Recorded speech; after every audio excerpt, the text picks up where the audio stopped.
We mentioned our Bitcoin baller at the top, Brian Kelly. He bought Coinbase at the opening print. He joins us now. So, BK, what's your take on how it traded today?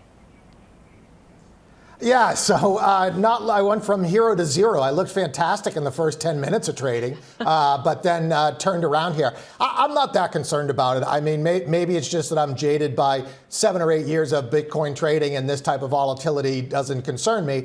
I suspect what Dan is saying is probably right. You've got several insiders, maybe not necessarily insiders, but employees that have been locked up. You want to buy a home, you want to start a new project, and that's what's going on here. But I do think that Coinbase has more than just the exchange, and they're more than just an on-ramp into crypto.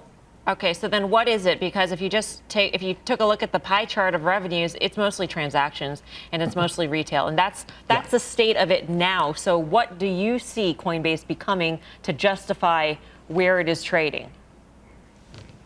So there's two ways to look at Coinbase. You can look at it as just, okay, this is a brokerage firm, right? And so maybe they're going to do prime brokerage next, and they're going to do lending and stuff like that. Or you can look at it as a technology platform that gives you access to the crypto space. And when you look at it that way, there's a lot more. So I'll give you specific examples. Mining or staking as a service. That's a really hard business to do. That there's no way a Charles Schwab or an E-Trade is going to do that. So maybe Coinbase powers all that when all these other brokers come online. There's a big moat around that business. Crypto lending is another part of the business. Secondarily, it's not just Bitcoin on the exchange. Remember, all these other coins trade out there. And if you look at other exchanges like Binance, or you mentioned FTX, there's thousands of cryptocurrencies that trade.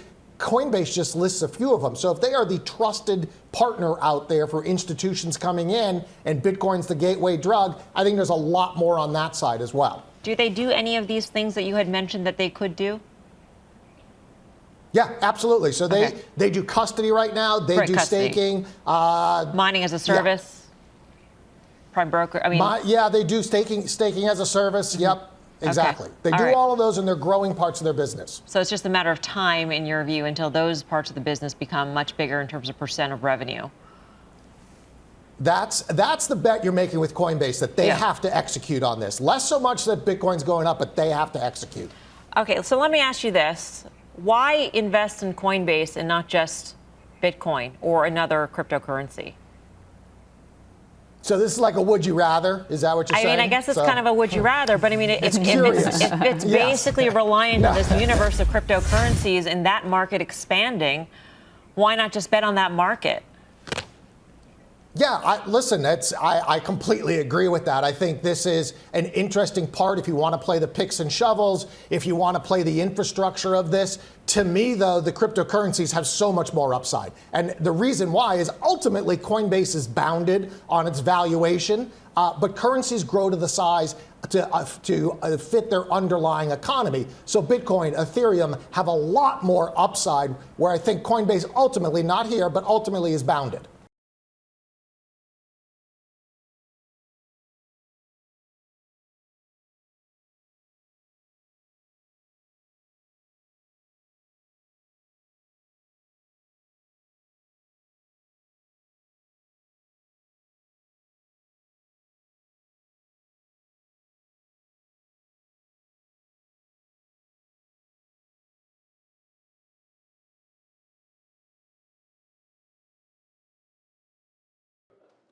Shepard Smith here. Thanks for watching CNBC on YouTube.